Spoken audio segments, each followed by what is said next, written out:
Hello and welcome. It is that of the 15th day of February, currently 2100 hours and a quarter, or 9:15 p.m. Eastern Time. My name is Derek, and this is the Money Charts channel. All bets, trades, and amongst the like. Well, that is each his own risk and their own reward. Going to be going over silver and talk about gambling in this video as well. First off, I did a quick little giveaway to start the day off, and I did a word puzzle in combination with a Sudoku puzzle and mathematics as well. And he mentioned I made a mistake on my formula math, but the answer was clumsy. I also mentioned that this was a song title, and it's one of my favorite songs of all time. I use this as the answer because, one, when I give out the RSTLNNE, you want to make it so you don't give much out. And I like that because I couldn't give much out for that. And two, the lyrics mean a lot for me within the song. And the video, Our Lady Peace, Clumsy, it's only got 5 million views. I know you can't see it. So it's not too many people watching. It's a Canadian band. And I've been a fan of them since that was a brand new song. And that was a brand new song about a quarter century ago. Fantastic song. But within the lyrics, it's always about someone being clumsy, if you will, and just having a bad time and basically getting their ass kicked and drowning, if you will. Literally in the song, drowning. So when I listen to the lyrics, I'm looking at that being clumsy, being that of the dollar. And then there's lyrics in the video, like, you will be safe with me. I don't know, do they have lyrics in here? Yes, they do. Throw away the radio suitcase that keeps you awake. Hide the telephone in case. Realize that sometimes you're not okay. You level off, but it's not all right now. You need to understand there's nothing strange about this. You need to know your friends. You need to know that I'll be waving my hand, watching you drown, watching you scream, quiet or loud. And I mean, that's just to refer to the time frame when basically the shit's hitting the fan kind of, it looks like we're at the start of the early stages maybe, or we're just moving closer towards it of anything. Moving on with the lyrics. And maybe you should sleep. Maybe you just need a friend as clumsy as you've been. There's no one laughing. And then this is where I mentioned with the silver, you will be safe in here. You will be safe in here. Continue on. Throw away this very old shoelace that tripped you again. Try and shrug it off. Shrug it off. It's only skin now. You need to understand there's nothing fake about this. And that's when you need to look at the silver. That's the whole point of it, because the reason why you would say there's nothing fake about this is because we're looking at the dollar. Let's continue forward. You need to let me in. I'm watching you, and I'll be waving my hand, watching you drown, watching you scream. No one's around.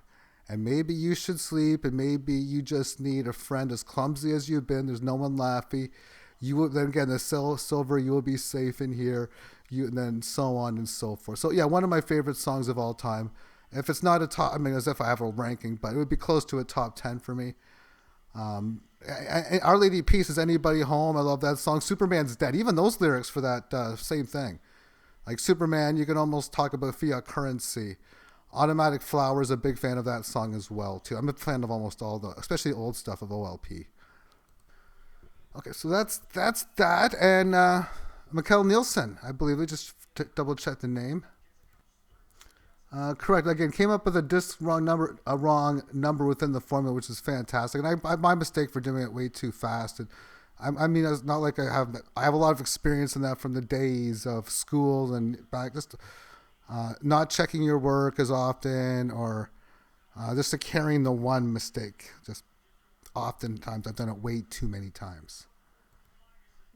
All right, so now the charts. The strength that this chart is showing amongst the 18 average of highs on the daily term time frame, to me, is spectacular. The price broke out on the 29th and 1st of January. And then a very large intraday pullback of over 10% on the 2nd of February. Which in turn making a higher low from whichever of these lows you want to state it came from, with the highest being 2471. With this, of course, low being that of 2593. And it hasn't even tested that established support since then. It retested this level, but really established a level of resistance on February the 9th at $27.88. Taking a couple days to pull back and doing so and making a higher low. So thus, we have the range from this high to this low. It is exceeded and marginally just doing so, breaking that high. We're doing so making higher lows. We're doing so showing strength amongst the 18 average of highs and what looks like it is an attempt of excitation of the 18 average, but it looks like that's what it's trying to do. But it's definitely attempting that right now. Amongst the 4-hour term, we can see how we had a nice little couple periods break from leaving the 18 on the February 12th 10-hour stamp. Taking 2 periods to get up there, then 2 volatile periods going sideways, and then 2 not so volatile periods. Well, maybe a little volatile here on the 6th. It's just, or the 6-hour stamp, February 15th. But nonetheless, all these cumulative of all these periods. And then what's awesome about this is these 2 periods in here that preceded the current one, which is almost over with 46 minutes left. It's supporting and holding in this area of the high area. That's just like a fantastic sign you see within such there. That is fantastic, as you can, we'll just, I guess, this in here, just holding this little move, but all these nice little higher lows, excitation on the 1-hour term time frame, again, getting above the intraday highs of both 2774 and 2780, but of course, microscopically getting above this very short-term analysis.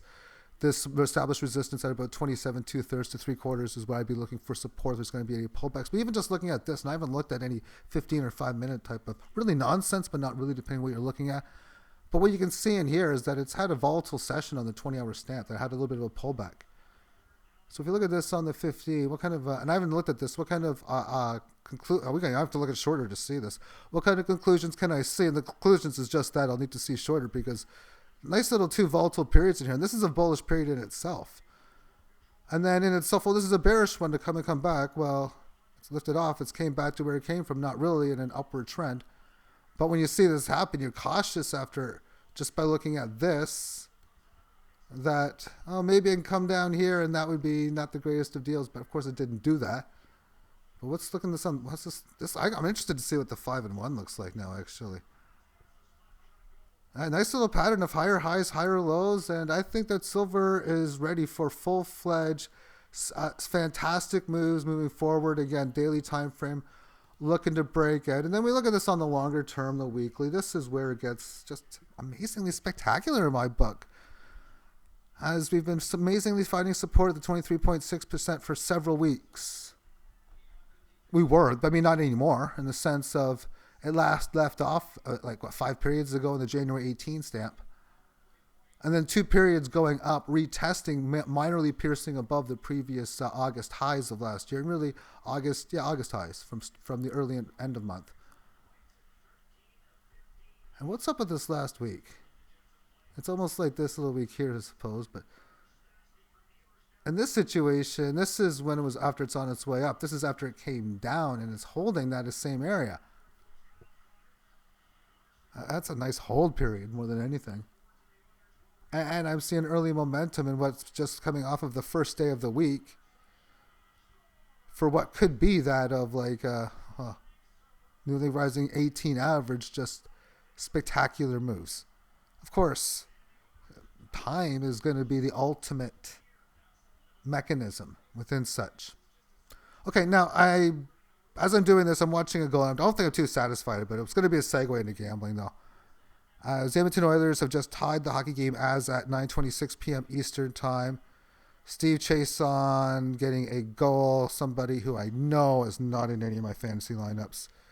Not good news for me. So I'm the type of person that could predict things very well. I don't know how my currently winning status is. I'm going to get to that in a bit. I don't think it's good. And anyway, so monthly chart, same thing here. This to me is just, okay, get your seatbelt ready kind of move. And within it, you have this breakout, come back to the 18 highs, and highly rising, which is not usually the case. Newly rising, a very exceedingly rate of ascent. And it can rise at a higher rate too. So I'll keep that in mind myself as I'm saying that. But What a way to break out. You talk about a pause month here with a bit of volatility. I like this last month and how it's right now halfway through this one. Things are looking very good on the follow through so far. I think it's not going to be long. It's going to be well before summer solstice, Northern Hemisphere, I think. I think anyway, before this price action breaks 35.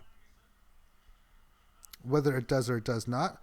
I hope it does, but I hope cryptos does better in the meantime, because what I am doing right now, as far as holding, selling, or that of new holding, selling, or buying, I'm not selling, and I'm not. Well, I guess I'm holding, but I'm holding and adding more. I got another order that will be coming in very, very soon again, and I'm going to try to get another one soon after that. I used to, and a lot of people talk about how much silver do you need, and I don't make videos talking about how much one would need because it's so different in everyone's circumstances for so many different miscellaneous variables everyone has. I had a goal when I started doing this, when I owned 2 ounces of silver, that I wanted to own 1,000 of them. I have far exceeded that goal. So now I have changed it into 2 of them within such because of the successful beating the goal very well. My first thinking was, well, if silver's going to go to 1,000, I'll need 1,000 to make $1 million, yada, yada. It was just a quick thought. That's why I had a goal for 1,000. Just a quick way of thinking early. So 2 goals I got now. Number 1, well, I had a goal to get 1,000. Now I want to make sure no matter how old I live, that I'll always have at least 1,000 ounces. So I'll die with at least and more than that many ounces of silver. So therefore, if I sell 2, 3, 400, that means it's going to be that of now Winnipeg just scored to make it 2-1. But that's with that being said, and it was Kyle Connor, and I don't know why I'm saying that, but within the goal of having 1,000 ounces, knowing that I'm always going to have at least that, no matter if I live 1 day, 1 week, 1 year, one more millennium, 1 more century. I mean, as if I'm going to live in those terms. But you know what? I get the idea. I could be living to 80, 90, 100. I will never have 0.000 Bitcoin, I guess. It's just anytime I get out of any of these types of portfolios like that, at least I presume I'm going to still at least leave something back. One of the things I want to do is I want to convert silver into gold, but I don't really want to start doing that for the most part. I mean, maybe a little bit at 30-ish to 1 ratio. But really the sell point would be 20, and I would aggressively want to start to sell silver for gold at the early aggressive sell signals, breaking down below 12 and 11, and then right around, and I believe it will get there. If it does, what doesn't, whatever. But breaking down below 8 and 7, 6 to 1 ratio if it gets there, that's where it's hammer sell. Where now you're like, okay, I'm going to make sure I'm going to sell it down to 1,020, 1,050. Hopefully, and then the next goal to make it so I can make it to get to that easy is the new goal is to just add another 0. Now let's make a goal of 10,000. But I don't think silver's going to 1,000 anymore. I think it's probably going to 10,000. So I guess that's 100 million. But that's if I have 10,000 when it's worth that. And then I'm going to finish this off within gold, the ratio, and then talk about gambling a little bit. And this one, it's not doing quite as well. In fact, silver's up 2% for the day, and gold's pretty much par for the day, or even barely down. Hanging in there within the 18 average of lows. And, I mean, monthly chart, it's well above its 1980 highs. Silver's still well, but I guess you can call it well noticeably below its highs. So maybe it's going to be a situation where the gold to silver ratio may just come down to those lower numbers. And as I mentioned, I don't want to sell really until it's down to 20-ish area. And I got the ratio with the Fibonacci lines in here. I forget when I put them in, but yeah, it's just dropping down to but 65. It's at areas that is pretty much the upper end of the range from the end of the decade and start of the millennium, that is, and start of the new one. And even this resistance here to a degree, although it's nicely below it, and it's really gotten to levels not seen since like over half a decade, 2014 or so. 3/4 of a decade even. 2/3, but. So even down here, 30, I don't really want to sell, and I guess I need other data. I think I got more data on this one here. Yeah, I got a bit more here. So breaking down below 20 is into the previous areas of like here in early 1970s. Or actually, that's 1980. That's 1980. And it was actually, I think it was closer to 12, or I can't remember. I've been so long since I've done charts on it. I've got the data.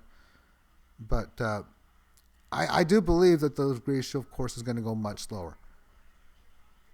Now, people always talk about Bitcoin being so volatile, and my streak luck has pretty much always been that way. I've went through so many runs within fantasy hockey where when I get unlucky, now this is happening over and over and over again, and it's kind of like the best feeling in the world almost for a gambler.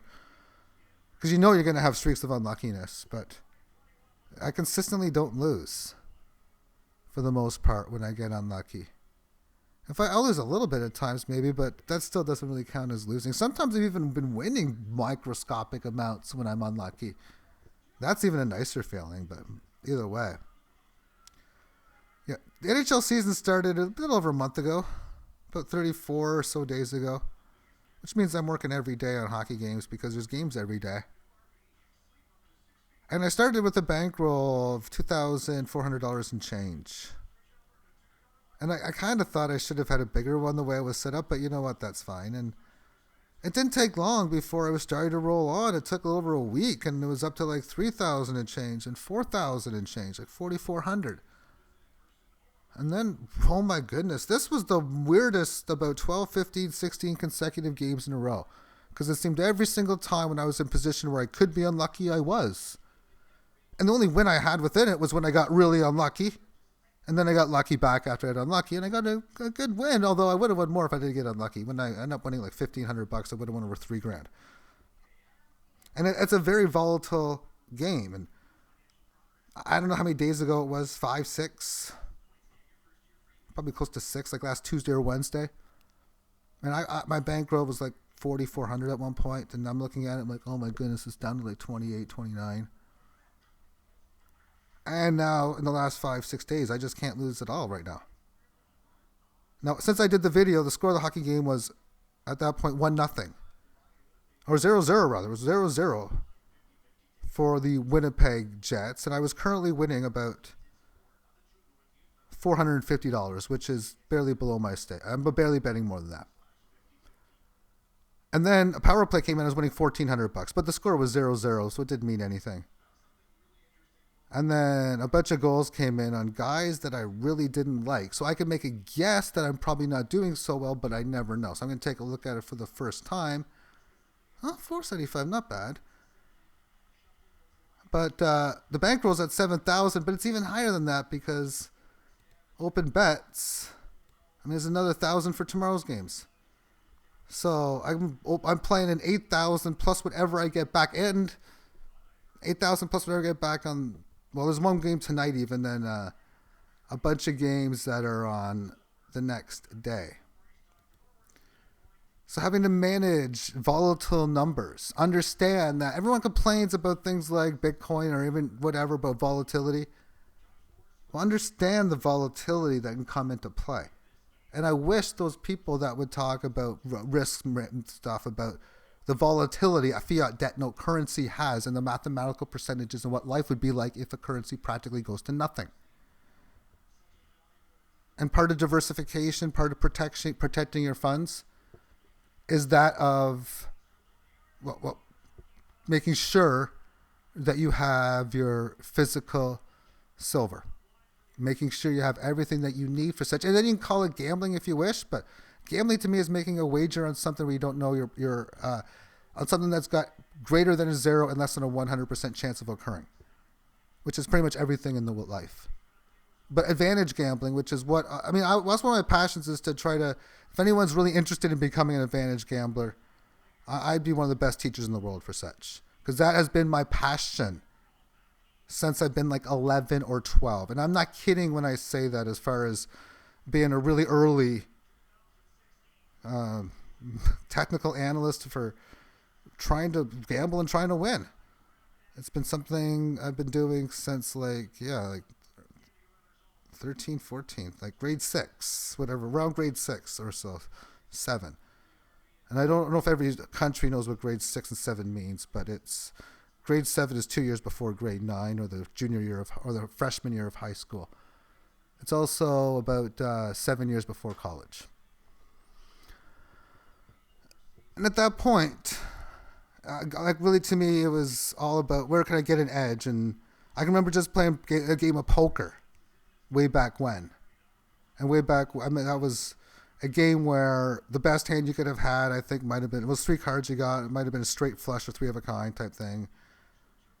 And then they had different hands where if you had 3 different face cards, it didn't make a Jack, King, King, or there were straights and flushes, but if you had like a Jack, King, King, or a Queen, Queen, Jack, just 3 different miscellaneous paint that didn't make a straight, it was like it was definitely a mid-tier hand, because then the best hands after that were a rank of 9, 8, 7, 6, 5, 4, 3, 2. One of the worst hand was 0, which is what the hand I had, 0 points. And it came down to the final bet, and I'm thinking, well, I might as well put something out there, so I threw in a bet. I think it was like limit bet rules. And the 2 people I was up against, it was fold, and I was like, man, I think I might be onto something. And I might have been 13 or 14 years old then. So that was I might have been 15 or 16 too. I really can't remember, but I definitely was a little young at that point. And so it's always been basically a passion for mine to build bankrolls, and it's so cool to be able to like take a bankroll of like nothing and then build it up. And one of the way of thinking about that is, if say you got you want to make $1 million or something. Okay, we'll do it with $50, do it with 100, do it with 200, do it with $10 or nothing, even if you can find ways to do it with nothing. And you're like, that sounds crazy. Well, not really.